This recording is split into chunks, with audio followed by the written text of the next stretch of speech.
तो अब क्या क्या केसेस हो सकते हैं इसमें?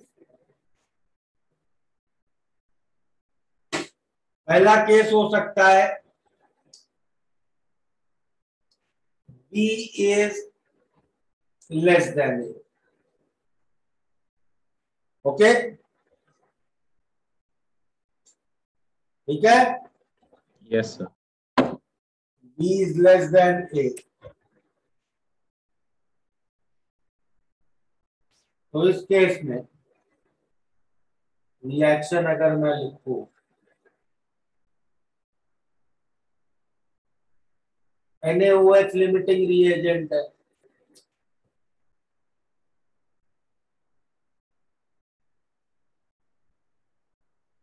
ये बचेगा फाइनली सोल्यूशन में CO2 बचेगा, मतलब H2CO3 कह लो या तो, और NaHCO3, ठीक है।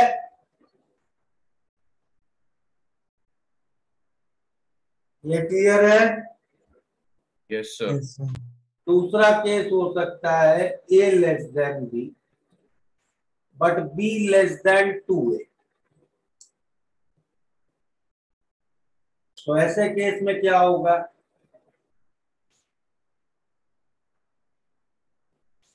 ये पहला स्टेप है, ये कंप्लीट होगा,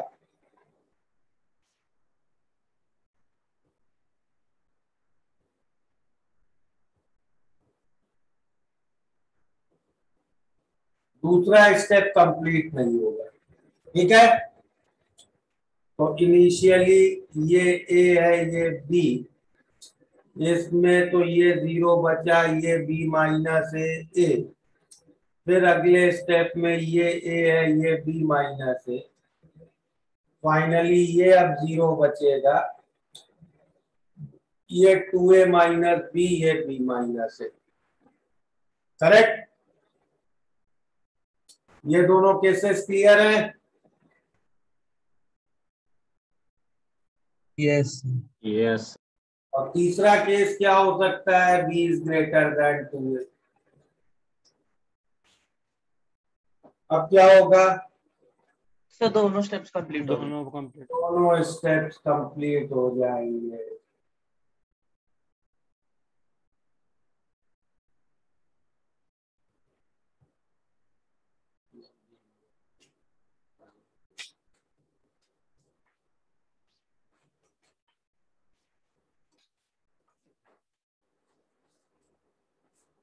समझ में आ रहा है ना?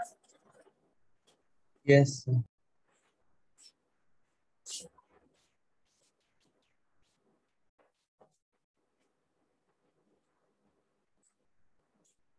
तो इस केस में फाइनली ये बचेगा, समझ रहे हो? अब इस केस में, फर्स्ट केस में, फिनोल्फथालीन एंड पॉइंट के लिए कितने मिली इक्विवेलेंट एसिड चाहिए? कितने मिली इक्विवेलेंट एसिड लगेगा? जितने बेस के हैं। और बेस की तरह कौन एक्ट कर सकता है? सोल्यूशन में क्या क्या बचा है? CO2। CO2 बेस की तरह एक्ट कर सकता है? नहीं सर, यस सर CO2 कैसे बेस की तरह एक्ट करेगा? एसिडिक नेचर है। H2CO3 है भाई वो, ओके। NaHCO3 बेस की तरह एक्ट कर सकता है? Yes sir.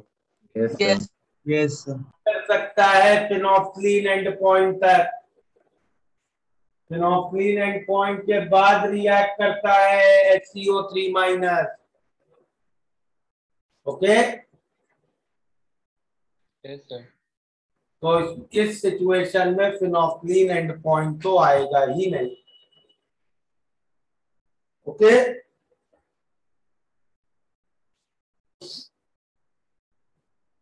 तो ये तो एनीवे आउट ऑफ क्वेश्चन हो गया, क्योंकि हमारे प्रॉब्लम में फिनोल्फथालीन, मिथाइल ऑरेंज दोनों एंड पॉइंट आ रहे हैं, ठीक है। यस इसमें आ जाओ, इसमें फिनोल्फथालीन एंड पॉइंट तक कितने मिली इक्विवेलेंट एसिड चाहिए? क्या क्या बचा है, ये और ये। NaHCO3 तो रिएक्ट करेगा ही नहीं फिनोक्सिलिन एंड पॉइंट तक, और Na2CO3 का एंड फैक्टर कितना होता है फिनोक्सिलिन एंड पॉइंट के लिए? So 2. 1. Sorry sir, 1. वो एसिड केमिकली इक्विवेलेंट चाहिए B माइनस से, ठीक है। बट अगर मिथाइल ऑरेंज एंड पॉइंट की बात की गई होती तो तब कितने मिली इक्विवेलेंट एसिड चाहिए होता? So 2 times B minus. 2A minus B into 1, तब बाइकार्बोनेट का N factor 1, B minus A into 2. कितना हो गया ये? B सही है। Yes, sir. Yes. अच्छा, थर्ड केस में देखें। थर्ड केस में फिनोक्सिलिन एंड पॉइंट के लिए कितना चाहिए होगा? A. B minus 2A into 1 plus A into 1 B minus A, correct. Methyl orange के लिए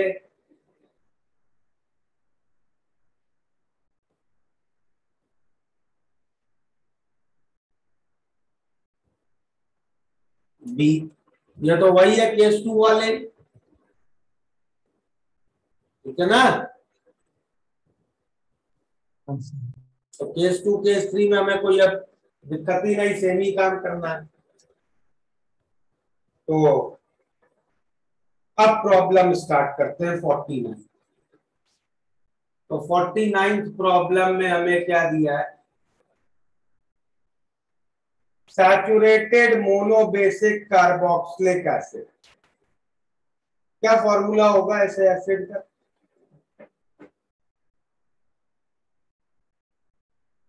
Sir, RCO CnH2n plus 1 H2n plus 1 COH. COOH, Yes sir. Correct.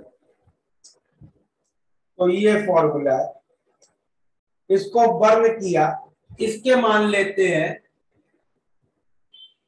या इसको भी छोड़ो, इसको बर्न करके CO2 मिला, करेक्ट। CO2 के मान लेते हैं A मिलीमोल्स मिले, जैसे अभी पिछला किया था, और उसको फिर हमने पास किया NaOH में, NaOH के मान लो B मिलीमोल्स है,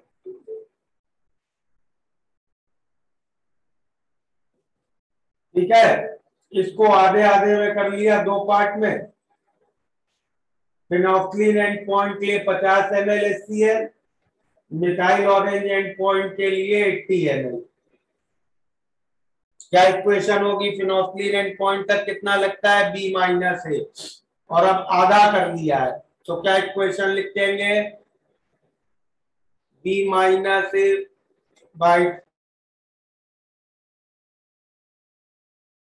B minus A by 2 is, कितना लिखोगे? 15 to 1. 1। और मिथाइल ऑरेंज के लिए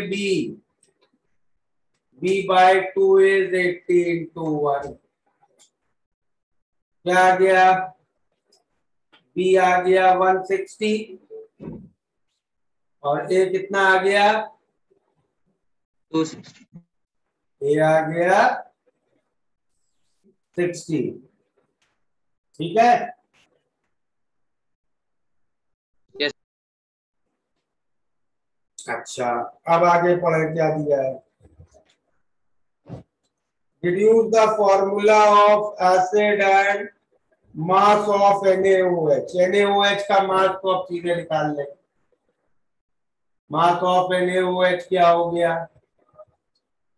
B millimoles 160 millimoles है into 40/1000, ठीक है।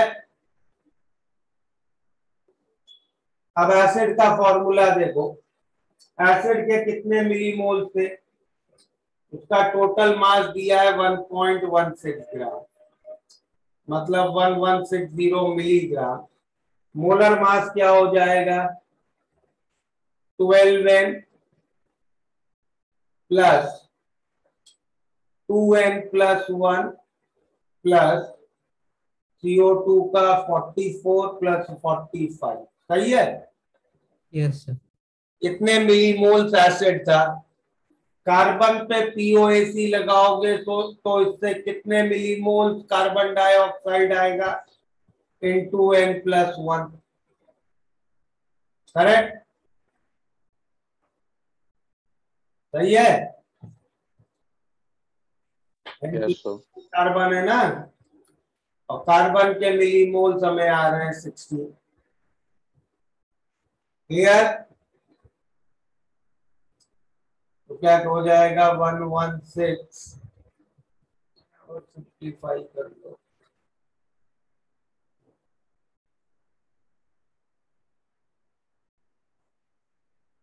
58 n plus 1 is equal to 3 into 14n plus 46, तो 58n plus 58 is 42n plus 148, नहीं सॉरी So 130. 130, तो कितना आ गया, Sir, n equal to 16n is equal to 80, 85 sir. n is 5। Sir एक doubt है, आपने b माइनस ए बाई 2 कैसे लिखा सर, मतलब कैसे लिखा b minus a by 2, sir half दो हाफ डिविजन है ना। है। अच्छा sir sorry.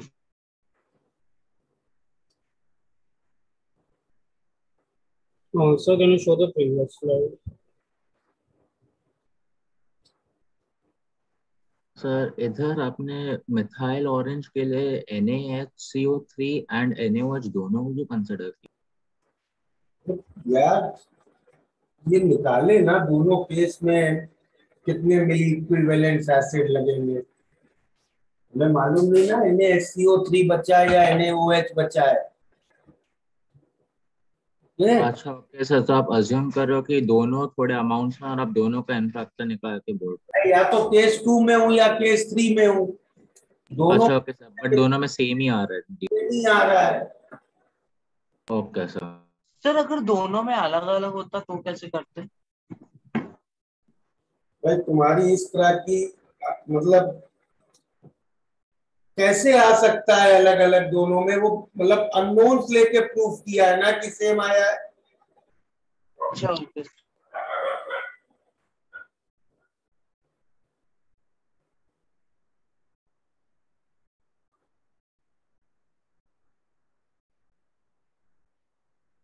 Can you show the first page also just for a second? यही है फर्स्ट पेज। नहीं सर, जहाँ पे आपने सब इक्वेशन लिखी थी। यार ये फर्स्ट पेज है, ये सेकंड पेज है, ये थर्ड पेज है। Sorry sir. सेकंड पेज दिखाइए।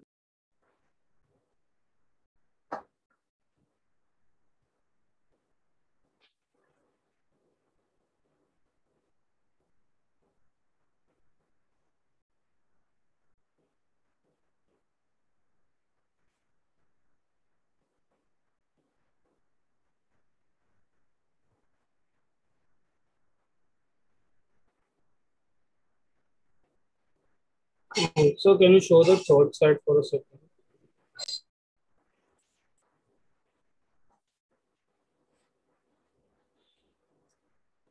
Done, sir.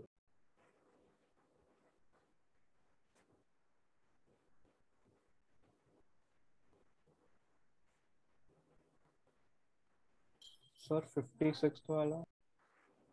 सिमिलर है, कर लेना, कोई ओके सर. तरीका करने का है। सर बट उसमें डाइप्रोटेक एसिड दिया हुआ है. तो क्या फर्क हो गया यार, मतलब 2 COH ग्रुप लगा लेना। Okay sir, got it.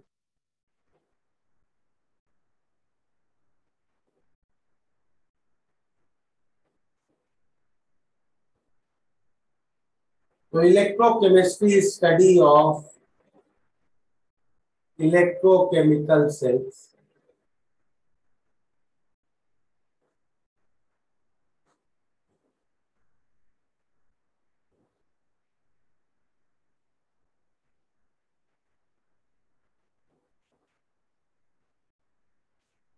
and there are 2 types of electrochemical cells. First are galvanic cells,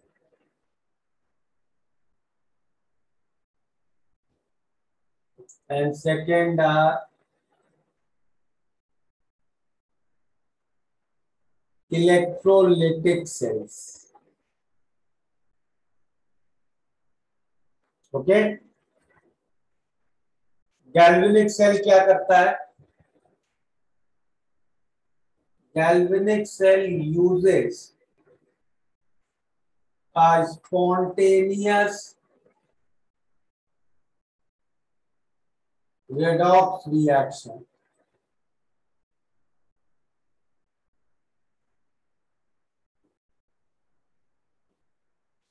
to produce electricity. Okay,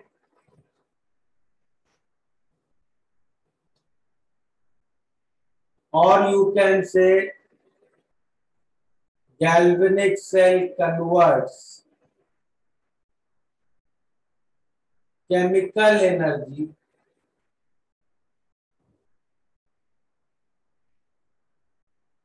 to electrical energy.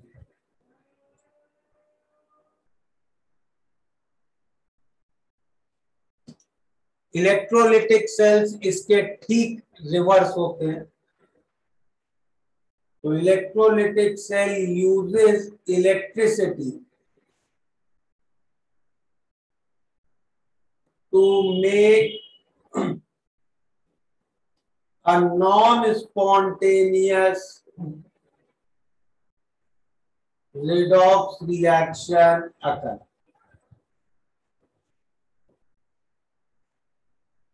ठीक है, और you can say it converts electrical energy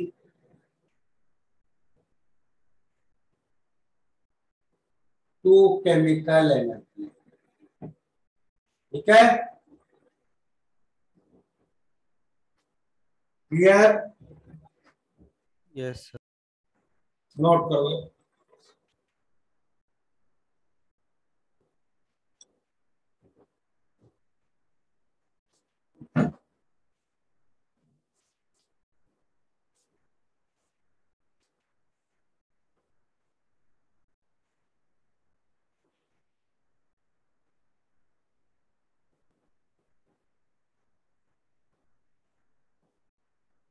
sir नई notebook में लिखना है ना ये? क्या करो? सर ये नई नोटबुक बनानी है ना इस चैप्टर के लिए? वो तुम्हारा जैसा मर्जी हो।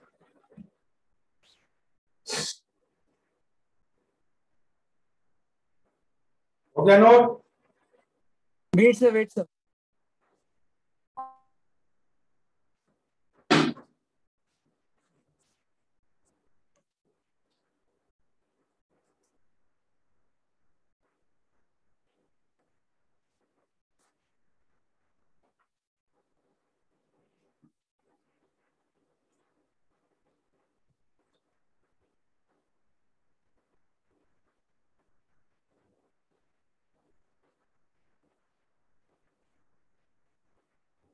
Done, sir.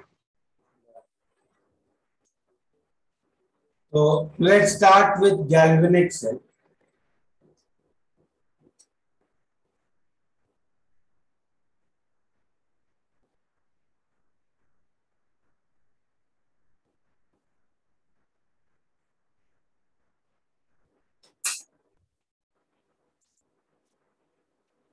तो गैल्वेनिक सेल्स का सबसे पहले डिजाइन समझते हैं कि हम एक गैल्वेनिक सेल बनाएंगे कैसे।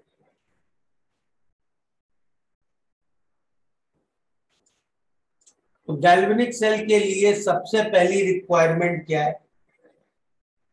एक स्पॉन्टेनियस रेडॉक्स रिएक्शन। ओके, तो सपोज हमने एक स्पॉन्टेनियस रेडॉक्स रिएक्शन सेलेक्ट कर लिया।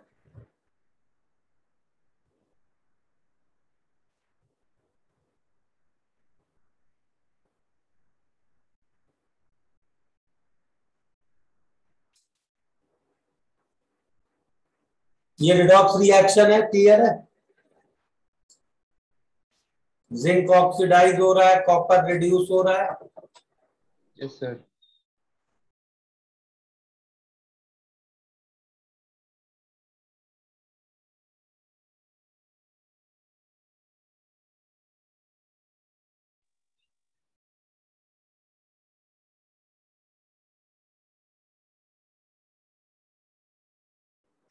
इसमें ऑक्सीडेशन क्या हो रहा है, रिडक्शन क्या हो रहा है? तो Zn ऑक्साइड हो रहा है, Zn ऑक्सीडाइज हो रहा है, C रिड्यूस हो रहा है।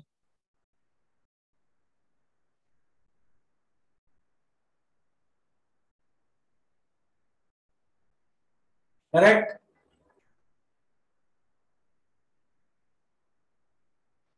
जिंक के ऑक्सीडेशन से 2 इलेक्ट्रॉन्स प्रोड्यूस हो रहा है, कॉपर के रिडक्शन में 2 इलेक्ट्रॉन्स कंज्यूम हो रहे हैं। तो ओवरऑल इस रिएक्शन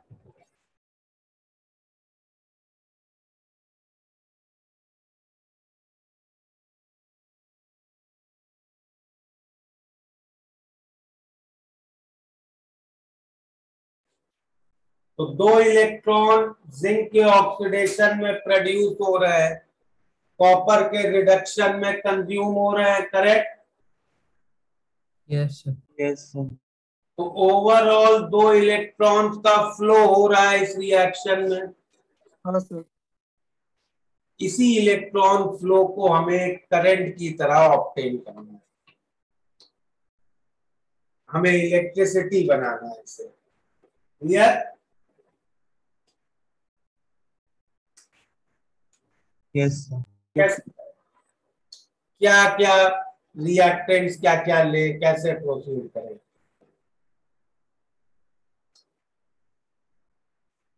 कुछ आ रहा है माइंड में? क्या क्या लेना पड़ेगा starting? Cathode anode solvent. Electrolyte. Sir ZnCu के कंपाउंड। इलेक्ट्रोलाइट ना सर।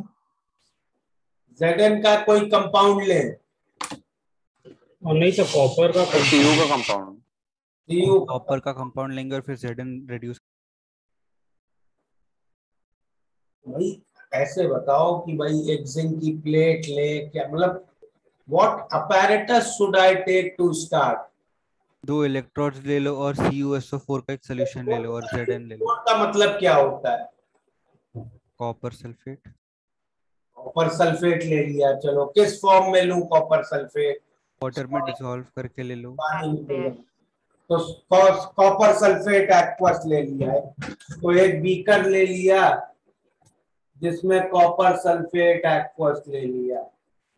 ठीक है, अब बताइए और क्या लिया? 2 इलेक्ट्रोड इंड्यूस जिंक का 2 इलेक्ट्रोड्स रख सकते तो electrode, again I am saying भाई इलेक्ट्रोड क्या है? मुझे नहीं मालूम इलेक्ट्रोड क्या है। सर जिंक का जिंक प्लेट। ये हैं। Zinc plates.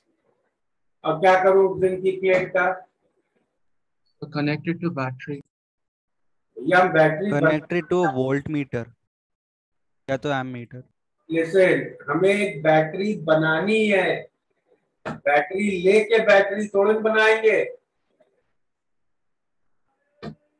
Sir volt meter या एम मीटर कनेक्ट कर सकते हैं तो अगर करंट का फ्लो डिटेक्ट करके बताएगा वो। हाँ ठीक है, चलो वोल्ट मीटर अमीटर ले लिया, उसको किससे कनेक्ट करूं?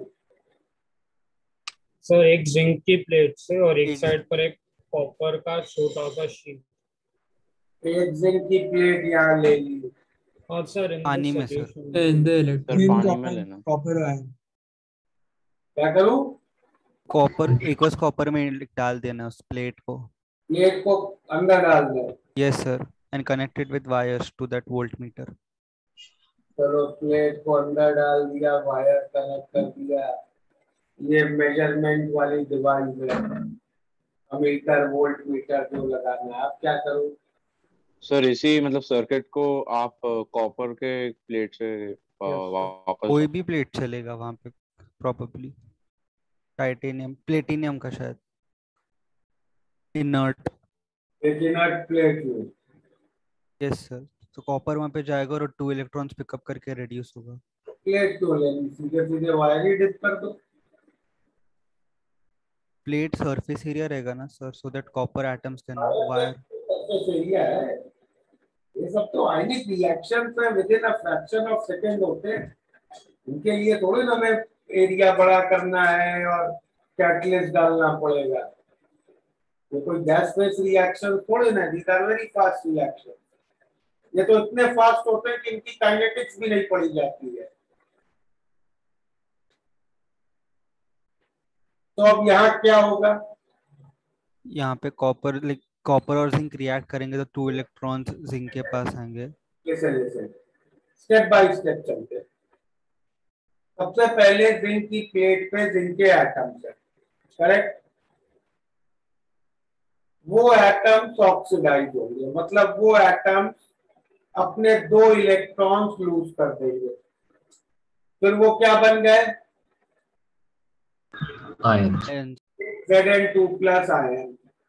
जैसे ही वो Zn2 प्लस आयन बनेंगे, जो प्लेट के सराउंडिंग पानी है, water is a highly polar molecule, correct? तो वो जिंक के आयन को अपने अंदर खींच लेगा। और इलेक्ट्रॉन कहाँ रह गए? वाटर में। इलेक्ट्रॉन रह गए प्लेट पे। इलेक्ट्रॉन को पानी नहीं खींच पाएगा, क्योंकि इलेक्ट्रॉन का डोमिनेंट नेचर वेव नेचर है, पार्टिकल नेचर नहीं है। तो इलेक्ट्रॉन को पानी नहीं खींच पाएगा, लेकिन Zn2 प्लस आयन को पानी खींच लेगा। यहां तक क्लियर है? Yes sir. तो इलेक्ट्रॉन छूट गया प्लेट पे। अब ये इलेक्ट्रॉन क्या करेगा?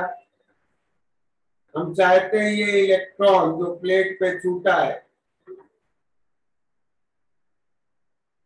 ये अब इस वायर से ट्रेवल होते होते यहां पहुंच जाए,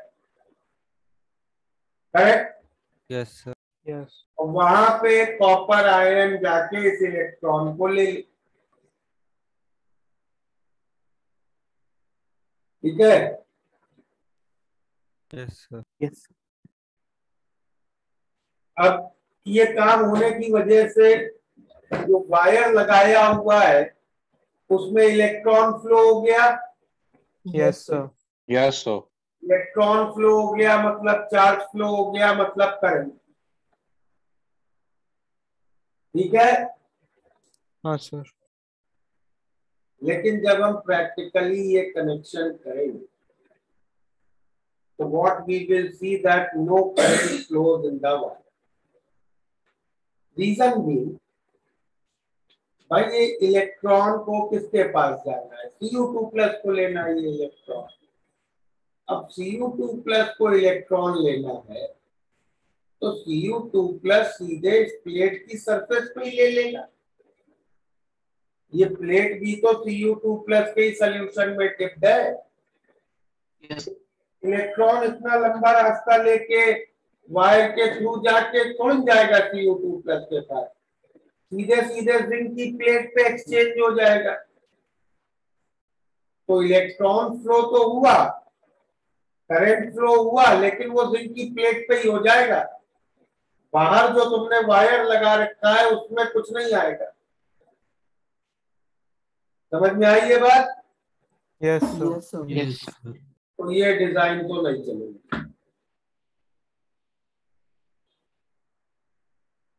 अब क्या सर करें? एक डाउट है हाँ, सर, मतलब जिंक प्लेट पे जिंक कैटायंस आसपास नहीं होंगे तो जिससे कॉपर कैटायंस का रिपल्शन हो। जिंक प्लेट पे एटम है ना, सर बट वहां पर आयनाइजेशन भी हो रहा है ना। तो जिंक आयन तो पानी में चले गए। Okay sir, okay.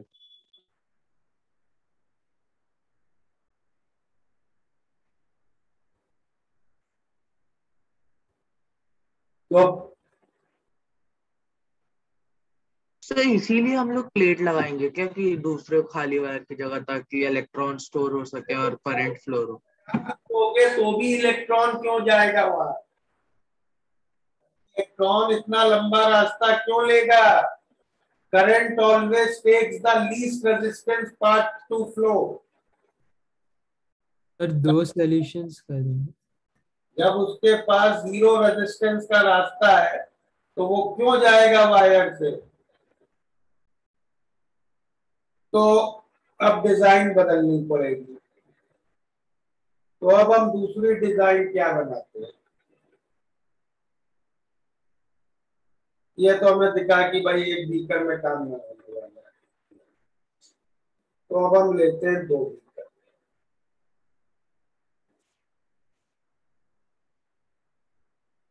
ये पहला बीकर,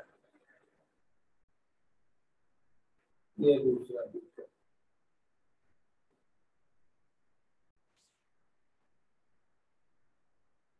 पहले बीकर में क्या रखते हैं? पहले बीकर में हम रखते हैं जिंक का कोई सोल्यूशन, मान लो ZnSO4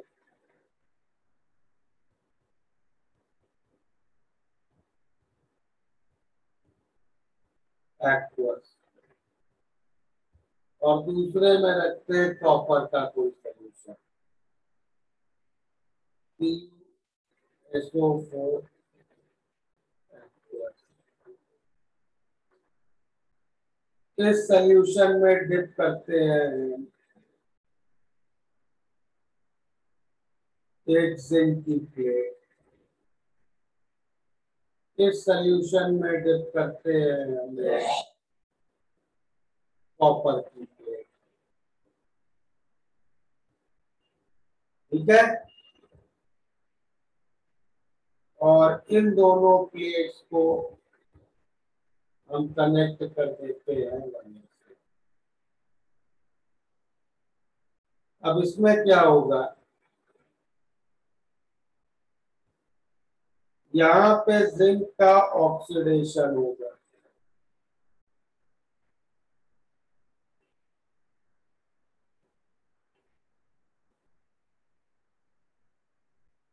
यहाँ ऑक्सीडेशन होगा,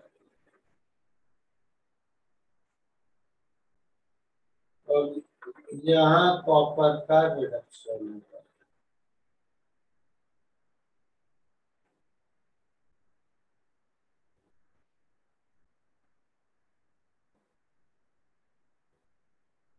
इलेक्ट्रोकेमिकल सेल्स में जहां पे भी ऑक्सीडेशन होता है उसको कहा जाता है एनोड, और जहां रिडक्शन होता है उसको कहते हैं कैथोड। अब लेफ्ट वाले में जिंक का ऑक्सीडेशन हो रहा है, जिंक एटम्स, जिंक आयंस बन रहे हैं, और वो दो इलेक्ट्रॉन प्लेट पे छोड़ के जा रहे हैं। वो दो इलेक्ट्रॉन प्लेट पे छोड़ के जा रहे हैं, तो प्लेट पे इलेक्ट्रॉन्स का एक्सेस हो जाएगा, तो ये प्लेट हो जाएगी नेगेटिवली चार्ज। तो गैल्वेनिक सेल में anode is the negative terminal, और सिमिलरली राइट वाले में कॉपर आयंस कॉपर की प्लेट से इलेक्ट्रॉन लेते जाएंगे और रिड्यूस होते जाएंगे। तो कॉपर की प्लेट पे इलेक्ट्रॉन की डेफिशिएंसी हो गई, तो ये प्लेट हो जाएगी पॉजिटिव फीचर। अब जैसे ही हम इन दोनों प्लेट्स को कनेक्ट करेंगे, electrons will start to flow from the zinc plate to the copper plate to external wire, and hence we can say that current is produced.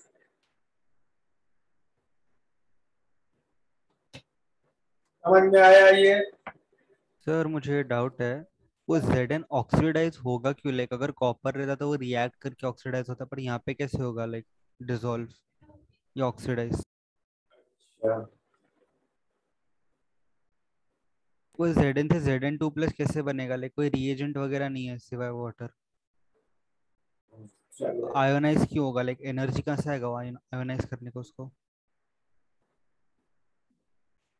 Zinc एक metal है। Yes sir. Metal क्या होता है? Definition क्या है metal?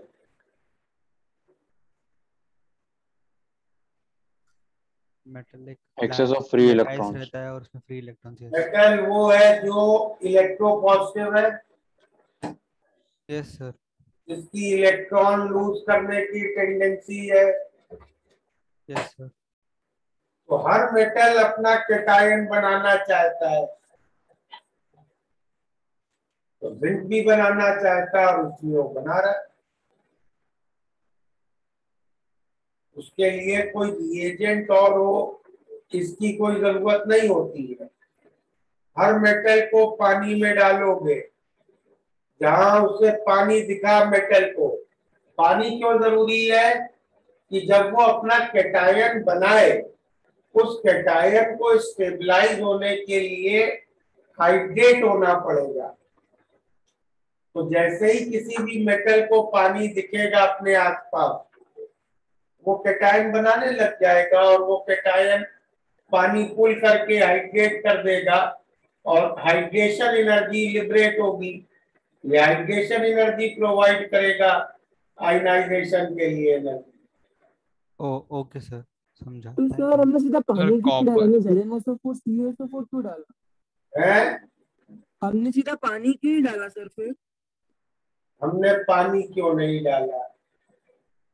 Left वाले beaker में ना, यस सर। हमारा यही क्वेश्चन है ना, हमने लेफ्ट वाले बीकर में पानी क्यों नहीं डाला? Yes sir, yes sir. पानी डाला तो है भाई, एक्वस सोल्यूशन है।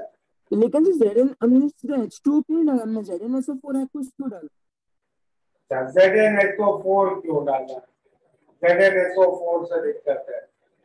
चलो उस पे आते हैं अभी 2 सर मिनट। मेरे को एक डाउट था सर। सर हाँ सर, ये मेरे को समझा नहीं सर, कॉपर रिड्यूस कैसे? देखो इलेक्ट्रॉन ले रहा है ना सर वो।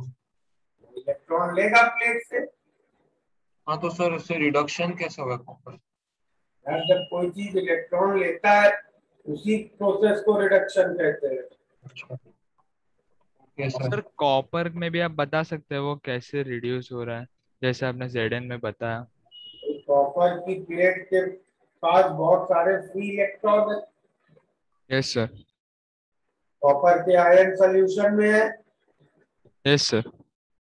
वो मूव करते करते प्लेट से टकराएंगे। सर पर कॉपर भी तो मेटल है ना, तो उसमें भी Zn की तरह क्यों नहीं हो सकता?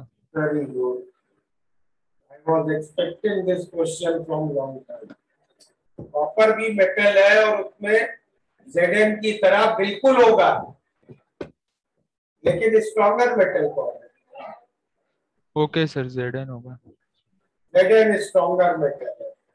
तो कॉपर भी ऑक्सीडाइज होना चाहता है, लेकिन बगल में जिंक खड़ा हुआ है, जिंक होने नहीं देगा।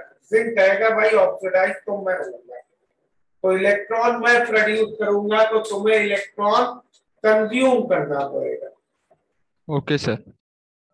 Sir, oxidation and reduction will be decided by the metal reactivity series, right?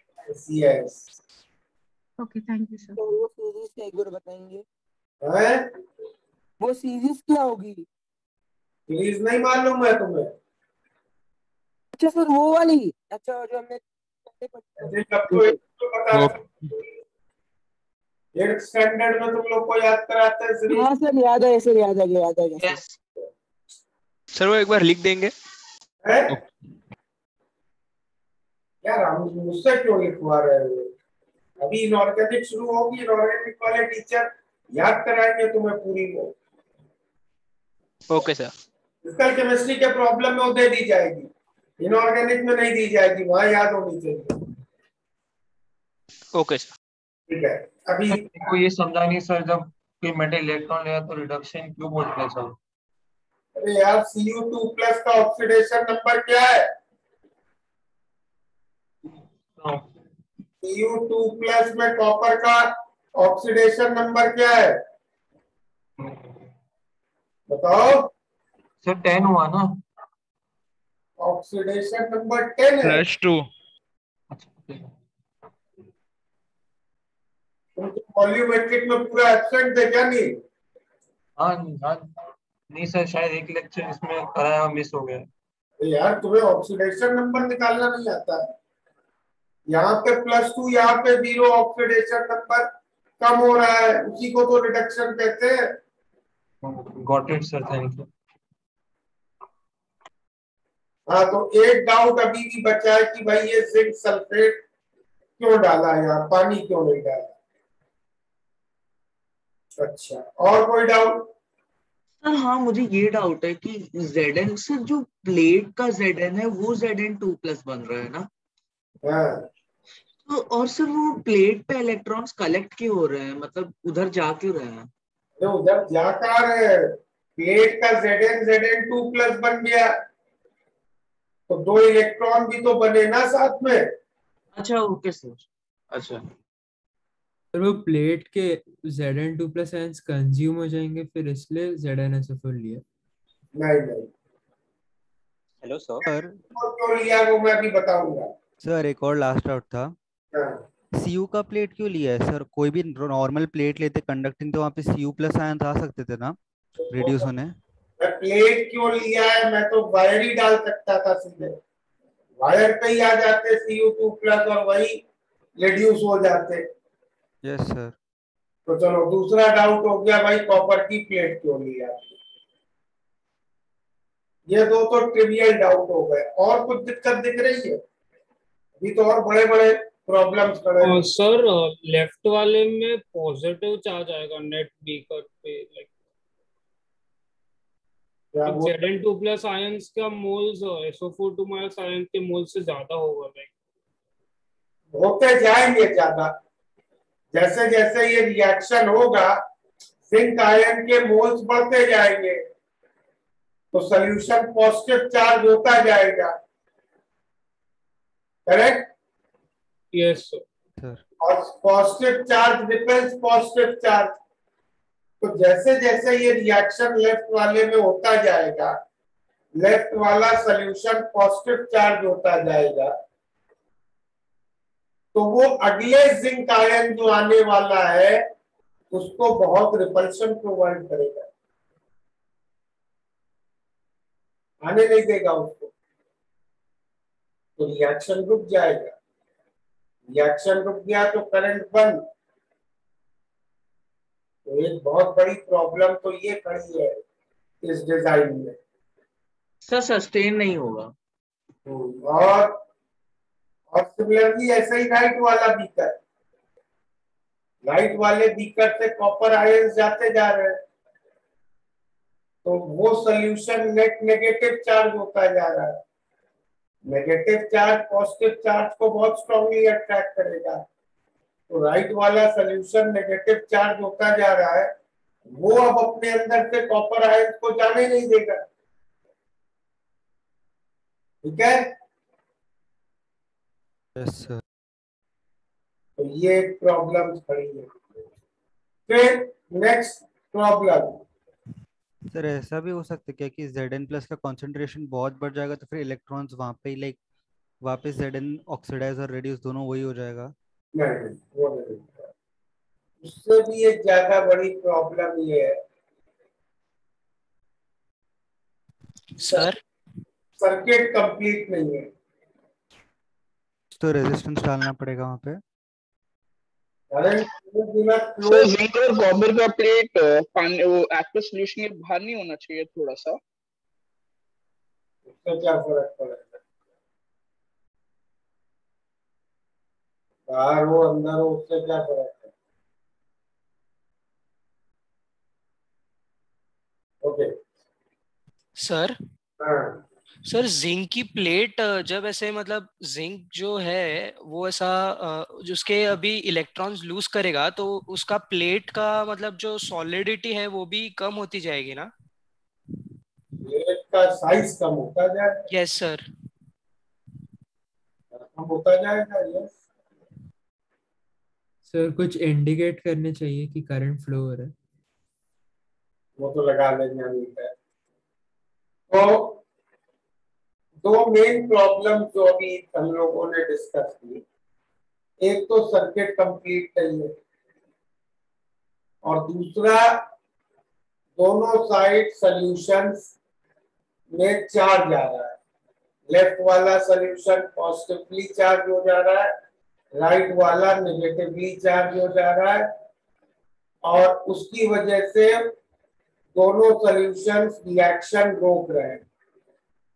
तो हम इन दो प्रॉब्लम्स को सॉल्व कैसे करें? सर ये नेगेटिव पॉजिटिव चार्ज वाला एक बार एक्सप्लेन करेंगे क्या, कैसे हो रहा है, समझ नहीं आया। अरे जिंक एटम लेफ्ट वाले में जिंक आयन बना रहा है। Yes sir. जिंक आयन पानी में गया, यस सर। सॉल्यूशन में पॉजिटिव चार्ज आ गया, यस सर। पॉजिटिवली चार्ज हो गया सॉल्यूशन। Yes sir.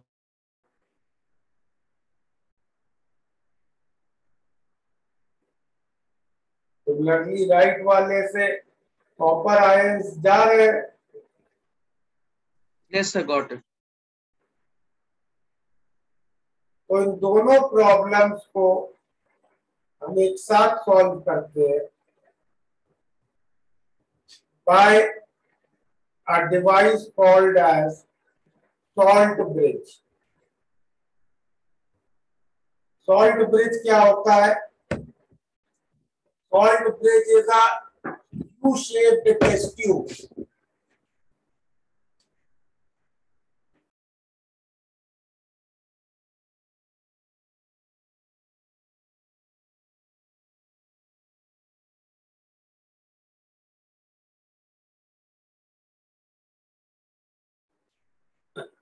So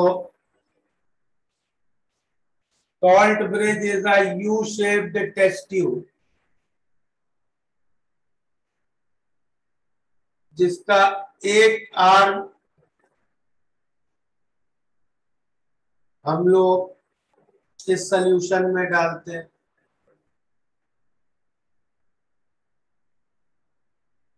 तो दूसरा आर्म दूसरे सॉल्यूशन। ऐसा यू शेप का टेस्ट ट्यूब,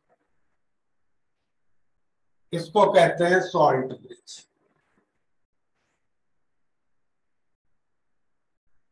सॉल्ट ब्रिज में क्या होता है, क्या भरा होता है सॉल्ट ब्रिज में?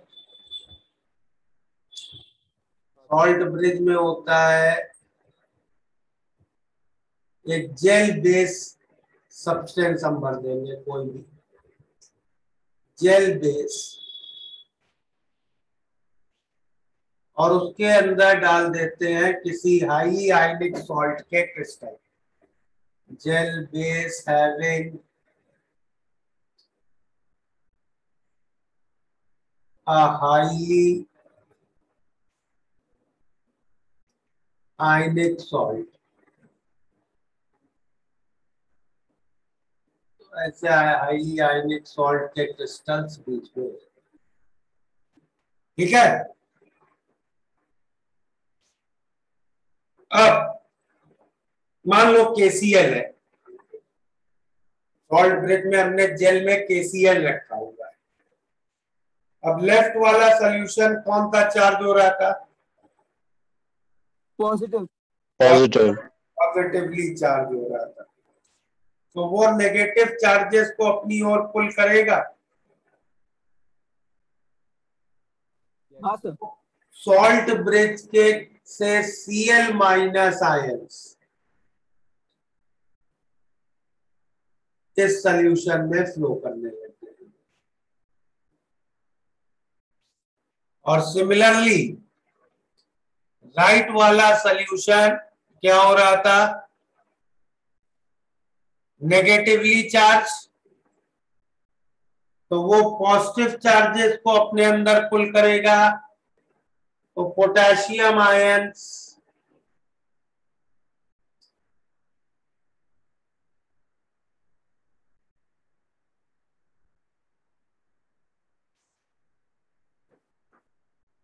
तो सॉल्यूशंस दोनों न्यूट्रल हो गए। क्लियर? सर एक डाउट था।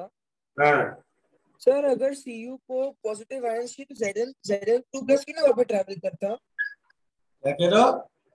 वहाँ पे अगर सपोज Cu को पॉजिटिव आयंस चाहिए तो Zn2+ वहाँ पे ट्रैवल क्यों नहीं करता वायर के थ्रू? वायर से आयन को ट्रेवल करवाओगे?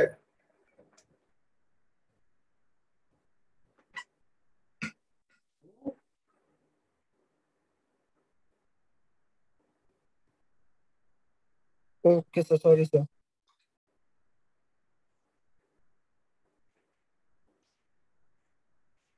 इसमें इलेक्ट्रोस्टैटिक शुरू हुई है कि नहीं हुई है अभी? खत्म हो गया। और खत्म हो गया, कैपेसिटर चल कम हो गई। अच्छा वायर में आयन को फ्लो कराना है, रेजिस्टेंस लैटिस के बीच मूव कर जाएगा वो आयन, तो इलेक्ट्रॉन वेव है इसलिए मूव कर लेता है वायर में। आयन पार्टिकल है, ठीक है? Yes sir. तो इलेक्ट्रिकल न्यूट्रलिटी तो आ गई सॉल्यूशन की। अब जरा सर्किट कंप्लीशन देखते हैं, करंट फ्लो। तो करंट फ्लो हमेशा हम लोग कौन सी डायरेक्शन लेते हैं करंट फ्लो की? जिस डायरेक्शन में पॉजिटिव चार्ज फ्लो करे, करेक्ट? तो इलेक्ट्रॉन्स फ्लो कर रहे हैं जिंक प्लेट से कॉपर प्लेट, तो I can say current is flowing from copper plate to zinc plate. सही है? यस। अब जिंक प्लेट से Zn2+ आयन सॉल्यूशन में आ रहे हैं, पॉजिटिव चार्ज, तो I can say current is flowing from the zinc plate to this solution, correct? Salt bridge से negative charge solution में आ रहा है, तो I can say current is flowing from the solution to salt bridge. फिर salt bridge से positive charge दूसरे solution में जा रहा है, तो I can say current is flowing from the salt bridge to this solution. फिर इस सॉल्यूशन से Cu2+ ions positive charge plate पे जा रहे हैं, so I can say current is flowing from this solution to copper plate. हो गया circuit भी कंप्लीट। ओके,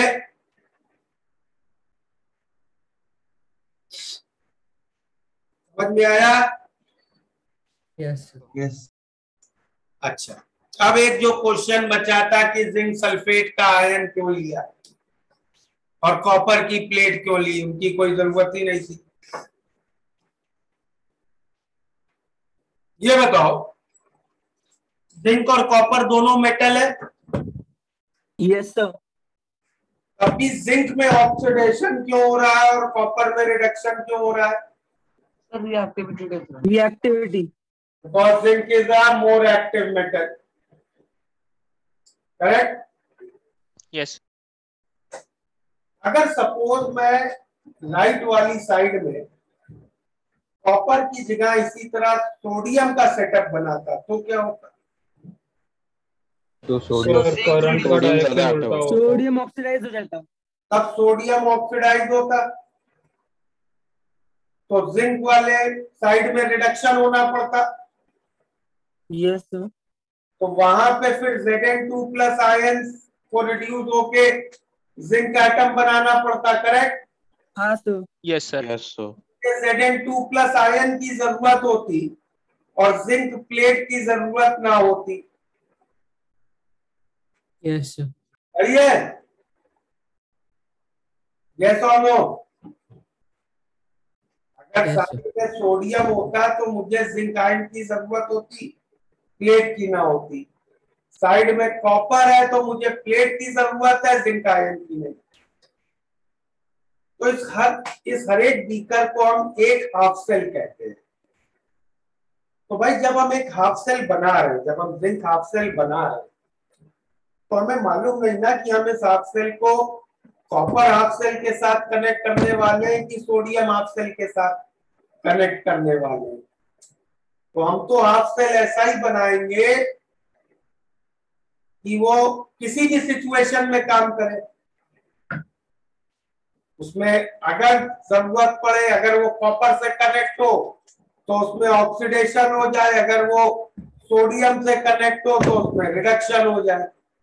तो इसलिए हम स्टार्टिंग से जिंक प्लेट और जिंक आयन दोनों डाल के रखते हैं। अगर कोई मुझसे कह दे, बता दे कि भाई prepare a zinc half cell which has to be connected to copper half cell, तब तो मैं बिल्कुल ZnSO4 नहीं डालूंगा। तब तो मैं डेफिनेटली जिंक प्लेट को पानी में ही डिप करूंगा, क्योंकि स्टार्टिंग से ZnSO4 डालने से ले शैटेलियर प्रिंसिपल से ये रिएक्शन बैकवर्ड पुश हो रहा है। समझ रहे हो? Yes sir. तो whenever we prepare a half cell, we prepare it in such a way that it can act both as cathode or anode. Okay?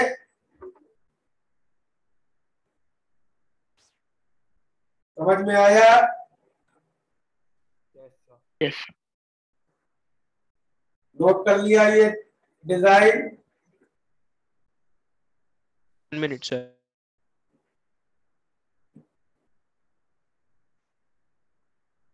Sir यहाँ पे अज्यूम करें कि जो आयनिक सॉल्ट है वो हमेशा एक्सेस में होगा, नहीं, एक्सेस में क्यों होगा? क्योंकि एक पॉइंट आता है कि जब सारे Cl माइनस इकट्ठा होकर सोल्यूशन में चला गया तो फिर नया ब्रिज लगाएंगे। Sorry sir. तो फिर नया सॉल्ट ब्रिज लगाना पड़ेगा। अच्छा okay sir. Sir copper half cell में सर Cu2 प्लस जो सोल्यूशन का है वो मेटल प्लेट पे जा रहा है ना इलेक्ट्रॉन लेके। Okay sir.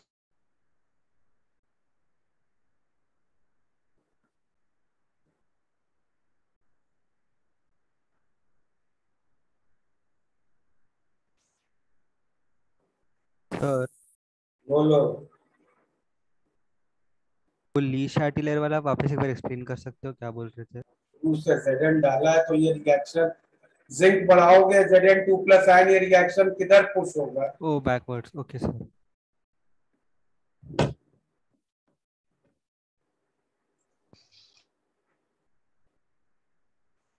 तो सॉल्ट ब्रिज के क्या क्या रोल है, क्या क्या काम करा दिया सॉल्ट ब्रिज ने? तो पहले तो सर्किट कंप्लीट कर सर्किट दिया। कंप्लीशन। Neutrality of solution.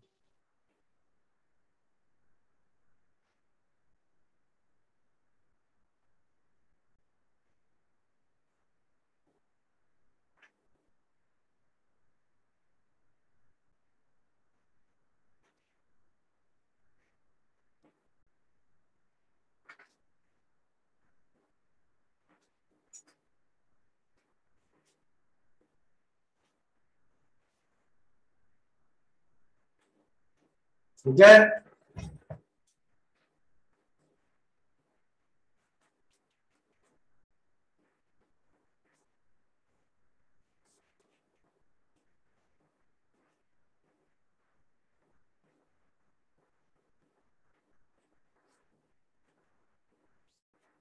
और जो सॉल्ट यूज करते हैं सॉल्ट ब्रिज में, उसके भी क्या क्राइटेरिया है, कौन सा सॉल्ट यूज कर सकते हैं।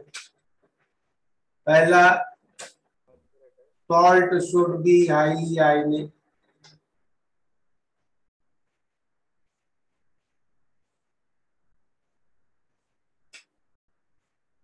दूसरा,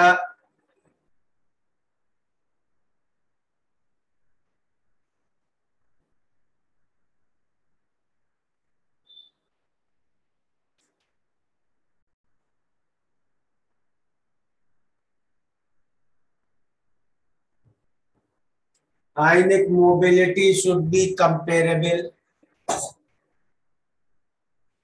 of cation and anion. Okay. और लास्ट,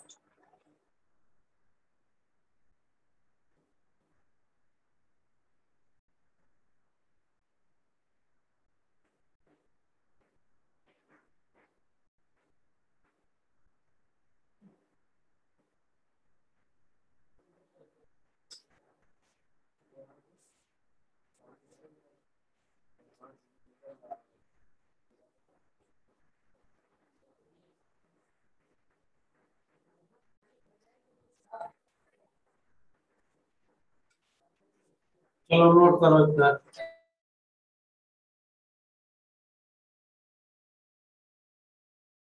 से एक बार स्टार्टिंग से सारे पेजेस दिखा देंगे। क्रिएट से कॉपी कर।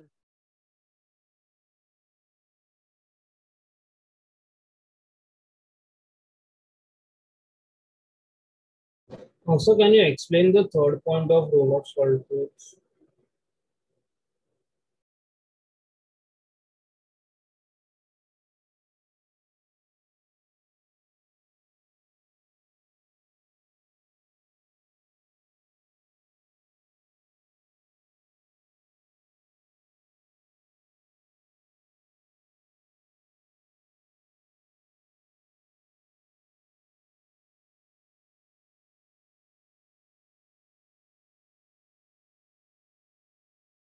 हो गया नोट?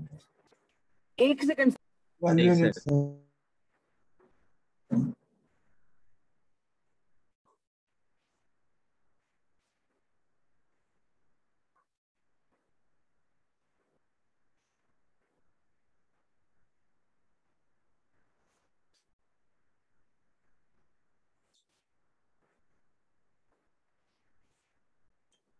देखो, एक और जो डिजाइन होती है गैल्वेनिक सेल की,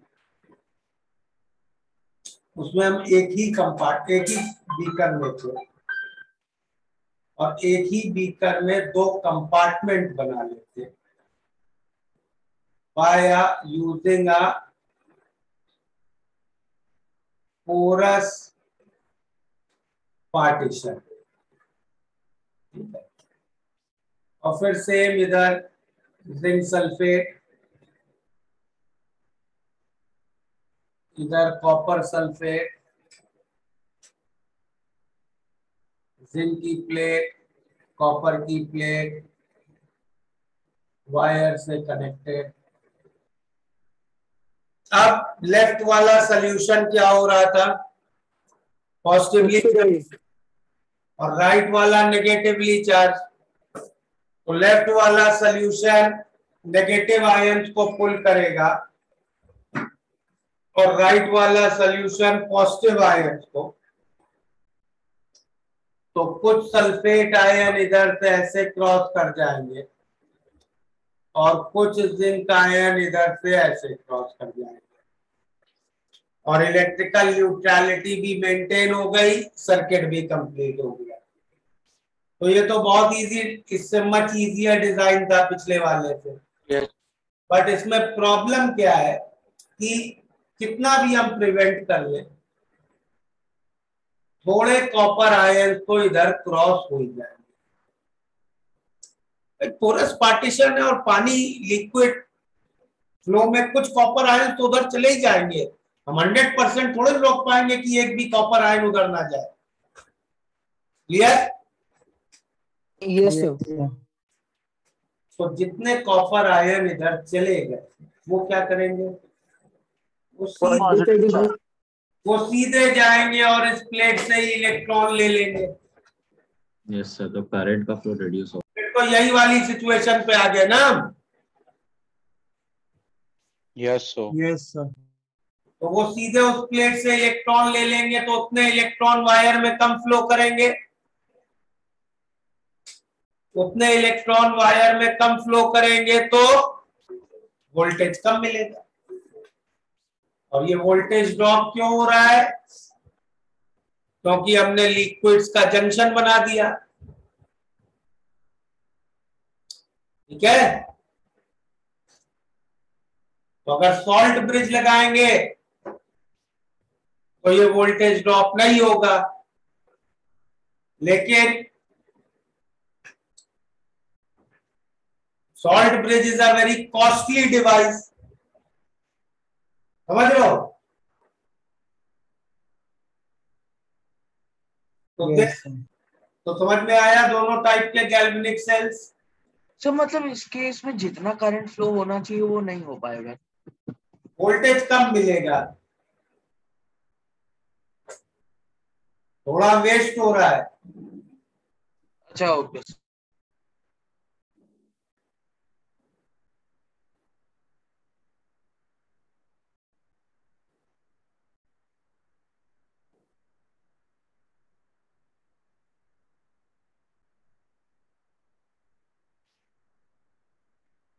नोट करो ये।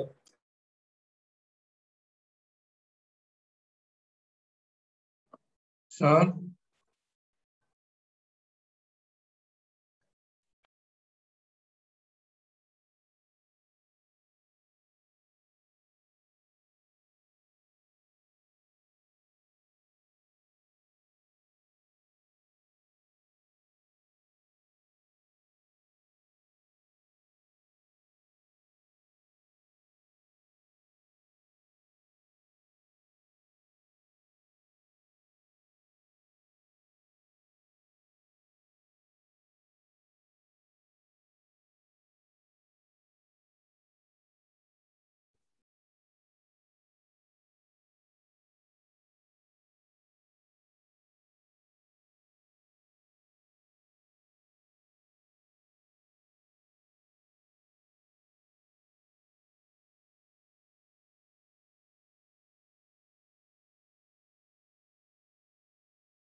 कर लिया नोट? सर बोलो। सर यहाँ पे हम लोग नॉन पोरस पार्टीशन यूज नहीं कर सकते क्या? नॉन पोरस करोगे तो सर्किट कैसे कंप्लीट होगा? भाई इन आयंस को तो फ्लो करने देना है ना। Okay sir.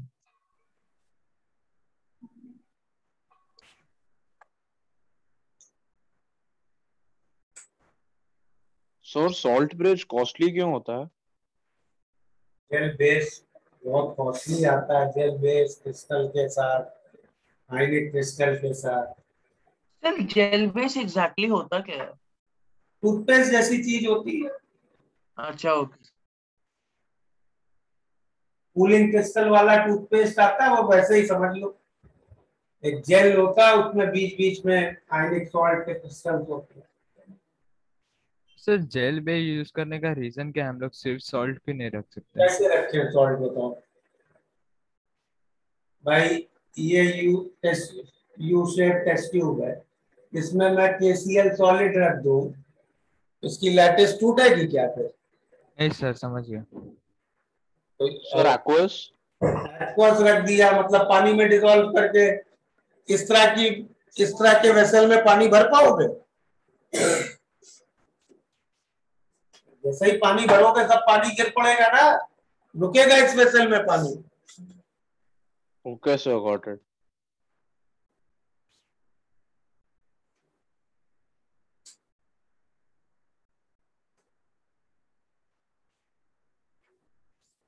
गैल्वेनिक सेल कैसे डिनोट करते हैं, रूल्स क्या है नोटेशन के, जल्दी लिख लो। I am writing down. और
hello sir.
Done sir.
Sir done.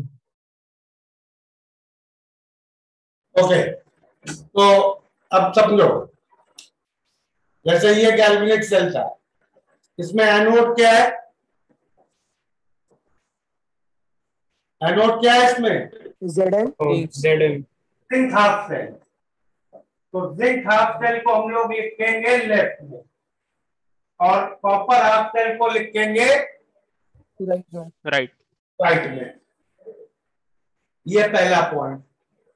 दूसरा, इलेक्ट्रोड को हमेशा एक्सट्रीम पे लिखेंगे। जिंक हाफ सेल में इलेक्ट्रोड कौन है? इलेक्ट्रोड होता है तो प्लेट होती है, तो जिंक हाफ सेल में जिंक की प्लेट है, तो वो हो गया left extreme.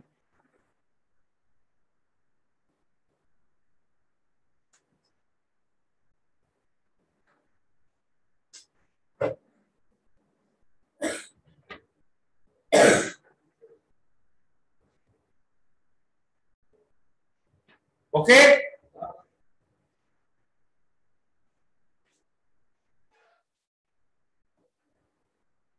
Yes sir. Copper half cell में क्या इलेक्ट्रोड है? Copper plate. तो वो हो गया राइट एक्सट्रीम। जिंक की प्लेट किससे कांटेक्ट में है? Zn2 plus Zn2 aqueous. अलग अलग फेज है। Yes sir. Yes sir. Zn2 plus और किससे कांटेक्ट में है? Cu2 plus सॉल्ट ब्रिज से है। salt bridge।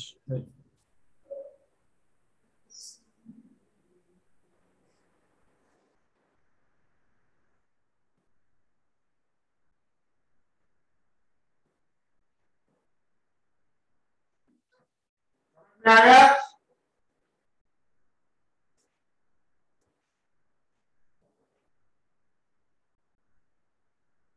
तो वो ZnS और Zn2 प्लस वाला समझाओगे वो लाइन?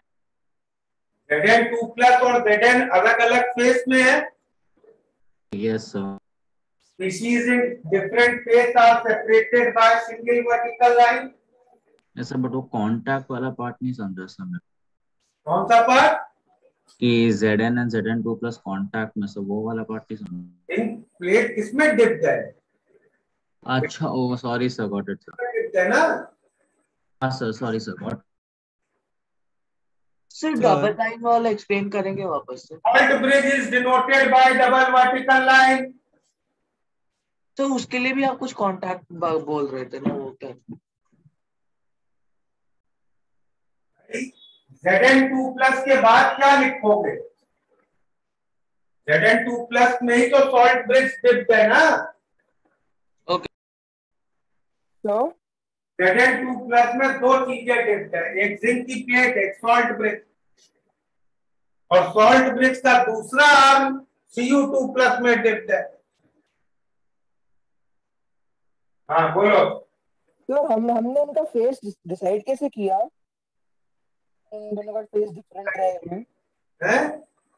हमने इन दोनों का फेस डिसाइड कैसे किया कि इन दोनों का फेस डिफरेंट ही रहेगा? सेम भी नहीं हो सकता सर। इससे तो ये तुम्हें कैसे, मतलब फेस कैसे डिसाइड करा, ये तुम्हें नहीं समझ में आ रहा है कि सॉलिड और एक्वस अलग अलग फेज होते हैं। ओके सर, वैसे ओके सर, सॉरी सर, मैं कंफ्यूज हो गया थोड़ा सा।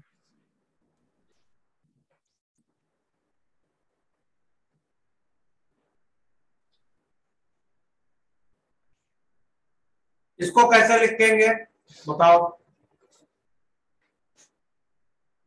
Sir Zn single line Zn2 plus single line Cu single line Cu। Zn और Cu के बीच में कॉमा आएगा ना? तो कॉमा आएगा। तो कॉमा आएगा? यस सर, कॉमा आएगा। Same Oh phase sir, sir. same phase। Aqueous phase. ऐसे सेम फेज है यार। फेज की डेफिनेशन क्या है? तो दोनों उनका equals है। Density is different. उतना पार्ट जिसमें डेंसिटी सेम हो, दोनों सॉल्यूशन की डेंसिटी अलग अलग होगी, सॉल्यूट अलग अलग है।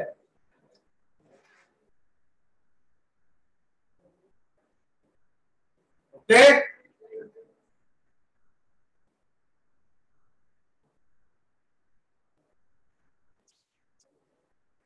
कॉपर जो पास कर रहा है उसको हम नहीं लिखेंगे ना इक्वेशन। यार तुम इस सोल्यूशन का फेस लिख रहे हो, इस पूरी चीज का, ये जो मूव कर रहा है वो उधर जाके उस पानी के अंदर सेम फेस में आ गए ना। नहीं सर, मैं वो बोल रहा हूँ जो जिसकी वजह से वोल्टेज ड्रॉप होता है वो कॉपर को हम नहीं लिखेंगे ना इक्वेशन में। हम किसी कॉपर को इक्वेशन में नहीं लिख रहे हैं, यहाँ हम ये पानी लिख रहे हैं, पानी में कॉपर, यहाँ पानी में जिंक। अच्छा ओके सर।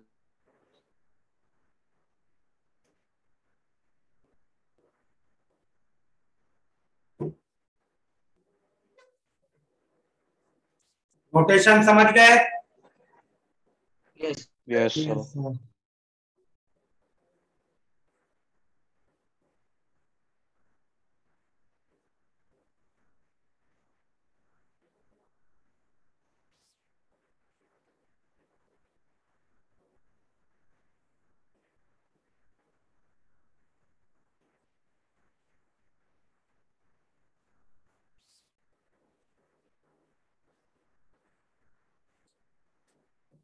तो वेरियस टाइप्स के हाफ सेल देखते हैं। तो सबसे कॉमन हाफ सेल कौन सा है? मेटल आयन, जो हम अभी तक देख रहे थे। इसमें क्या करते हैं, किसी भी मेटल की प्लेट लेते हैं और उसको उसी के आयंस के सॉल्यूशन में डिप कर देते हैं। ठीक है, तो अभी जैसे zinc Zn2 plus, Cu2 plus, ये सब कैसे हाफ सेल्स थे? Metal ion. ठीक है, यस सर। समझ में आया? यस यस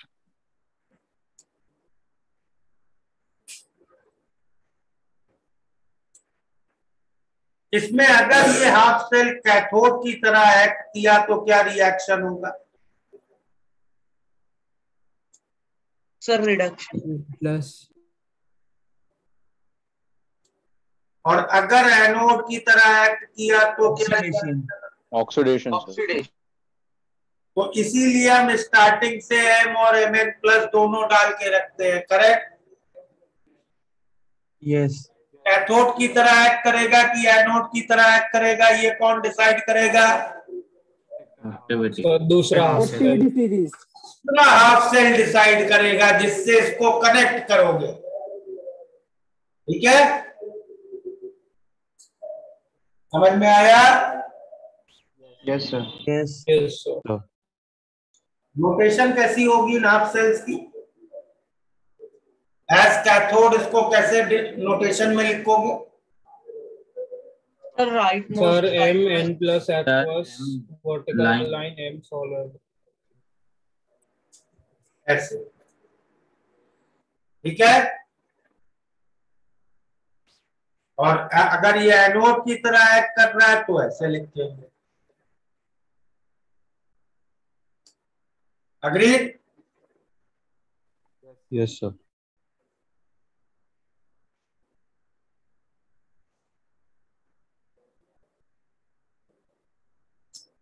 दूसरा हाफ सेल होता है। Sir, can you show the previous pages for 1 second?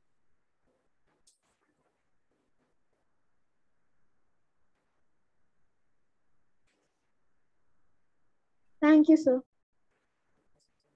Gas ion half cell, वो सब्सटेंस जो गैसियस स्टेट में है। सपोज हमें हाइड्रोजन का हाफ सेल बनाना है, तो कैसे बनाए?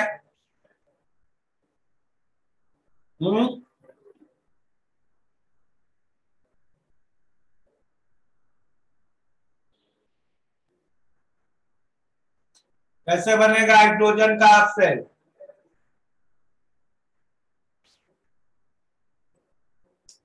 H प्लस का सोल्यूशन ले लिया।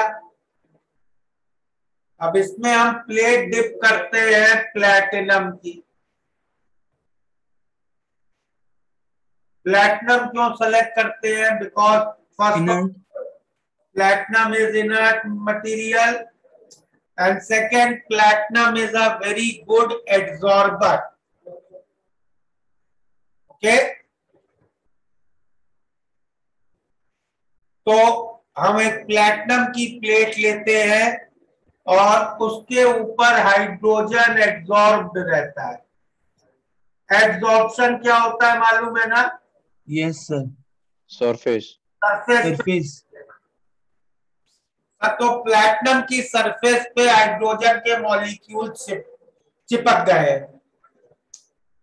और यार एक सॉलिड में रिएक्ट तो सिर्फ सरफेस वाले ही मॉलिक्यूल्स करते हैं। Correct? Yes sir. Yes sir. तो हमें ये प्लेट तो हाइड्रोजन की लगेगी ना, क्योंकि सरफेस में हर जगह हाइड्रोजन के मॉलिक्यूल है। ओके, तो अब एज कैथोड इसमें क्या रिएक्शन होगा?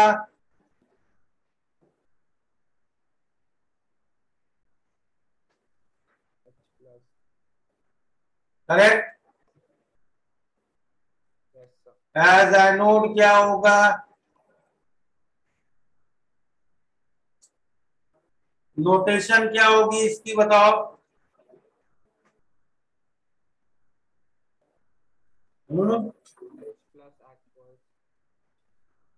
Sir H plus aqueous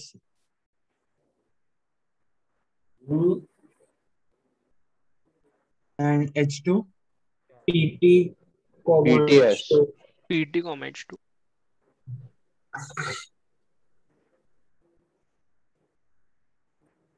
correct. Yes yes. तो ये प्लैटिनम में हाइड्रोजन किधर से आ गया? हमने भेजा है यार, एब्सॉर्ब कराया है हाइड्रोजन।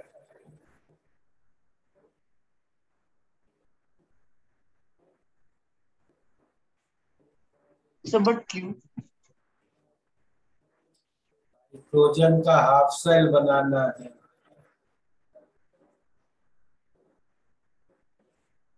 जिस भी गैस का हाफ सेल बनाना है वो गैस को प्लैटिनम पे एब्सॉर्ब कराएंगे।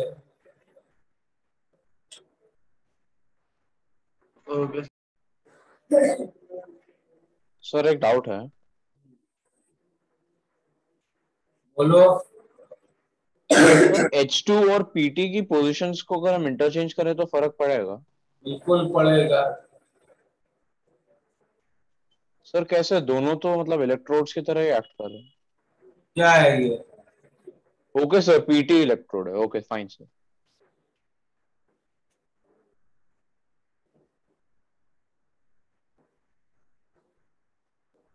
ये दो नोट हो गए।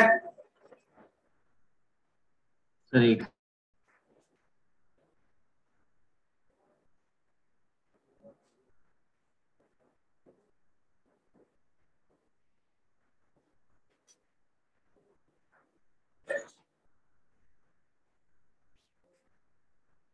Done sir.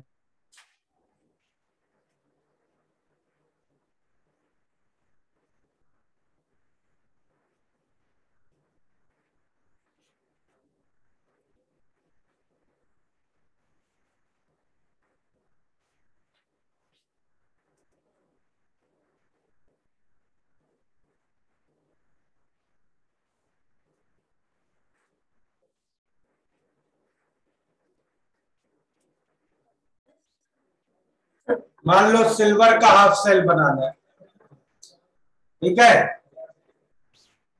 तो सिल्वर की प्लेट ले ली। करेक्ट। अब सिल्वर आयन का सॉल्यूशन बनाना है, उसके लिए सिल्वर का कोई सॉल्ट पानी में डिसॉल्व करना पड़ेगा। यस। मान लो हमें सॉल्ट दे दिया गया AgCl। अब AgCl तो स्पेरिंगली सॉल्युबल सॉल्ट है, मतलब ऑलमोस्ट नेग्लिजिबल डिसॉल्व होता है पानी में। तो ऐसे केस में हम क्या करते हैं? इस प्लेट के ऊपर पार्शियली, इस प्लेट के ऊपर एक जेल कोटिंग करेंगे,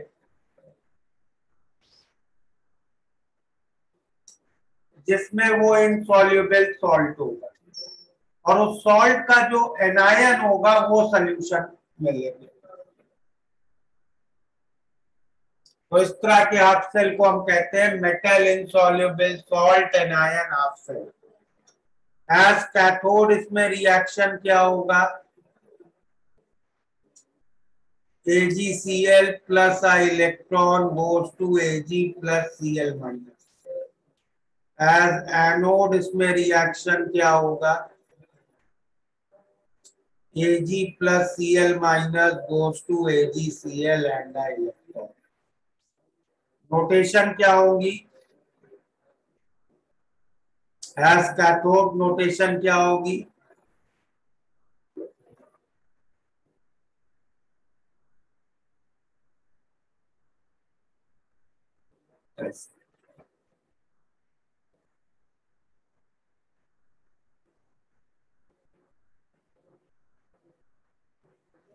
ठीक है।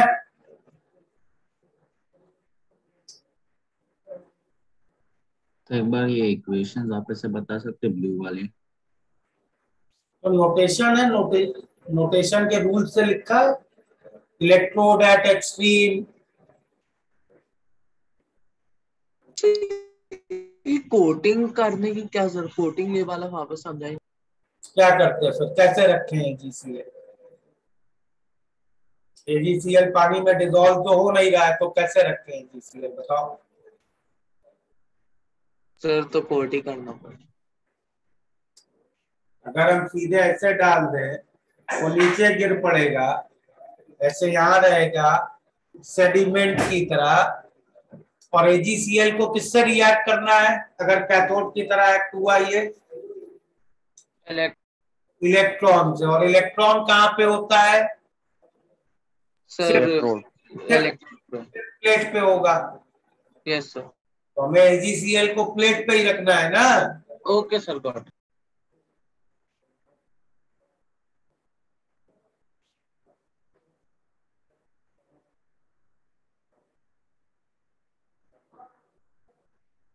कर लिया नोट।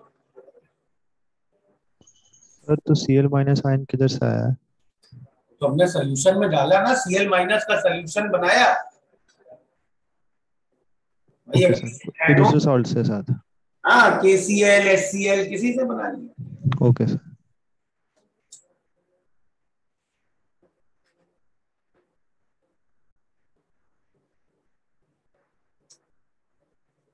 और लास्ट टाइप का होता है redox half cell.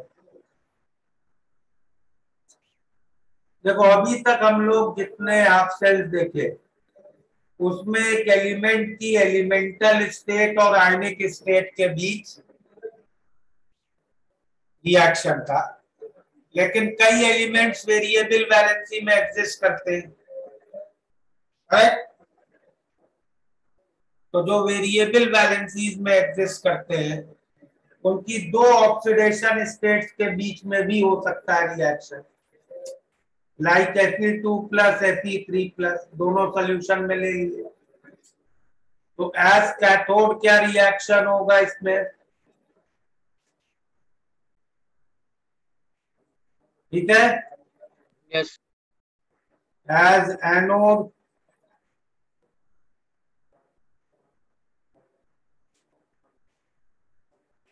Correct. Yes sir. Plate लेने की जरूरत है?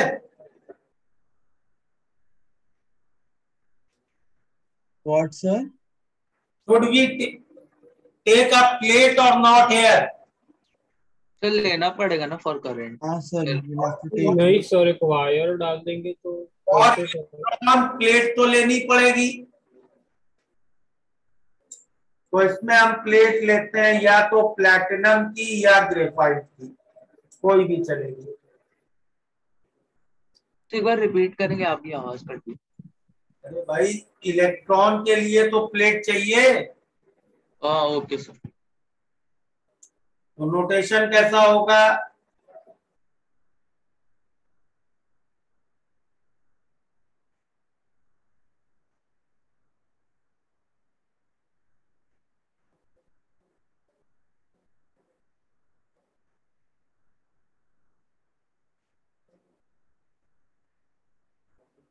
ठीक है। Yes sir. अब Fe2 plus Fe3 plus same solution में है, सेम सोल्यूशन में है, डेंसिटी सेम है, so that means that is same face. ठीक है। यस।